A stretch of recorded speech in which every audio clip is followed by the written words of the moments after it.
São os especialistas que classificam a Suzane em laudo como manipuladora, narcisista, egocêntrica, insidiosa.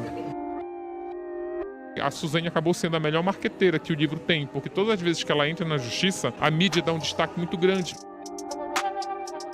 A maior prova de que a Suzane não tem nada a ver com a produção desse livro é que ela é contra, né? Ela entrou na justiça para tentar barrar a publicação do livro. Como é que se deu a ideia de começar a escrever um livro sobre a Suzane? Então, eu trabalhava na revista Veja e quando eu era repórter da revista, eu fazia algumas reportagens sobre as saídas dela da cadeia. Só que a Suzane não dava entrevista, porque ela alegava que ela tinha experiências ruins no passado com a imprensa. Então, para eu poder escrever as matérias sobre ela, eu comecei a conversar com as amigas de cela dela, com as pessoas que cumpriam pena junto com ela. E ao conversar com essas pessoas, eu descobri que esse universo prisional era muito rico, que rendia muito mais que uma reportagem. Eu acabei tendo a ideia de fazer o livro. O livro, é bom deixar claro, não fala só sobre a Suzane. Ele traz um perfil da Suzane, mas ele também é recheado com a história, com começo, meio e fim de outras detentas, inclusive criminosas muito mais violentas do que a Suzane. Você teve alguns empecilhos para que lançasse esse livro. O primeiro deles foi a própria Suzane, por meio de movimentação judicial. Conta para mim como é que foi essa história dela tentar proibir o lançamento desse livro.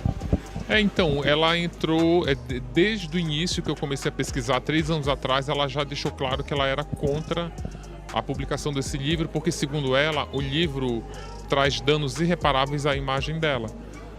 E ela entrou na justiça com esse argumento de que ela não queria que o livro saísse, porque isso também prejudicaria a progressão de pena dela lá em Tremembé. Só que eu acho o seguinte, que o que causa um dano irreparável à imagem dela é o crime que ela cometeu e não o que se escreve sobre o crime. Ela conseguiu, na primeira e na segunda instância na Justiça de São Paulo, proibir o livro. O livro ficou proibido, ficou censurado por 37 dias.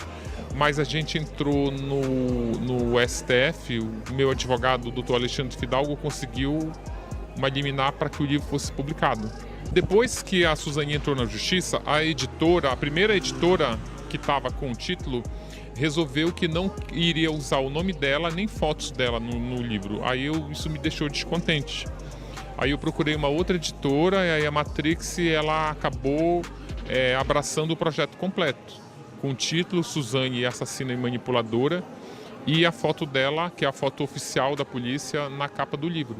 O termo manipuladora não é um adjetivo atribuído por mim a Suzane. A conclusão de que ela manipula as pessoas vem de laudos psicológicos feitos, são os especialistas que classificam a Suzane em laudo como manipuladora, narcisista, egocêntrica, insidiosa. Nas redes sociais, tem muita gente que está pensando equivocadamente que esse livro é escrito pela Suzane, que esse livro é uma biografia da Suzane feito por ela e que ela teria algum tipo de participação nos lucros do livro. Isso não é verdade. Isso é um livro-reportagem. Foram 3 anos de pesquisa, 1 ano escrevendo o livro e já tem decisões no STF de que esse tipo de obra não pode ser censurada. Depois que a Suzane entrou na justiça pela primeira vez, eu vi a repercussão, saiu em todos os jornais, então ela acabou favorecendo a gente, porque a Suzane acabou sendo a melhor marqueteira que o livro tem, porque todas as vezes que ela entra na justiça, a mídia dá um destaque muito grande para isso e a procura pelo livro só aumenta. Para você ter uma ideia, antes mesmo do lançamento oficial, a primeira edição estava toda esgotada. O que o leitor vai encontrar além da história de Suzane? Então, uma coisa que é bom deixar claro é que, em se falando de caso policial, não tem novidades, porque o caso Suzane é um caso fechado. O que tem de novidade é a vida desses 3 criminosos na cadeia.